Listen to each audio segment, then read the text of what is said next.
సికింద్రాబాద్ బోయినపల్లి పరిధిలోని బాపూజీ నగర్లో అగ్ని ప్రమాదం సంభవించింది. ఓ కట్టెల దుకాణంలో అగ్నికీలలు చెలరేగ్గా స్థానికులు భయాందోళనతో పరుగులు తీశారు. యువకులు అందుబాటులో ఉన్న నీటితో మంటల్ని కాస్త అదుపు చేశారు. అనంతరం అగ్నిమాపక సిబ్బందికి సమాచారం ఇవ్వగా 2 ఫైర్ ఇంజిన్లతో మంటల్ని పూర్తిగా అదుపులోకి తెచ్చారు.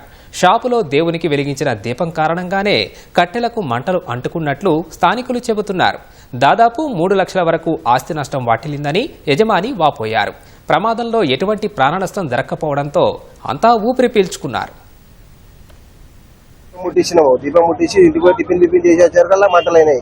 ఏం జరిగింది ఏం కదా మనకి అంత ఐడియా. మస్తు 5-6 లక్షల దాకా సామాన్ అవుతుంది. బట్ట అంత పందిరి బట్ట ఉంటుంది మొత్తం. పొద్దున్నే దేవునికి దీపం పెట్టిందే భారం అయిపోయింది. ఆ దీపం తోటే మంటలు అంటుకున్నాయి. మంటలు మరీ ఆర్పానికి బస్తీ యూత్ పిల్లలంతా కలిసి నీళ్లు పోయడము, బోరింగ్ వేయడం చేసిన కొంచెం కంట్రోల్ అయింది. ఆ కంట్రోల్ అయ్యే లోపల ఫైర్ స్టేషన్ వాళ్ళు వచ్చారు. చాలా నష్టం మాత్రం కొంచెం తగ్గింది. లేకపోతే బాగా భారీ నష్టం జరుగుతుంది.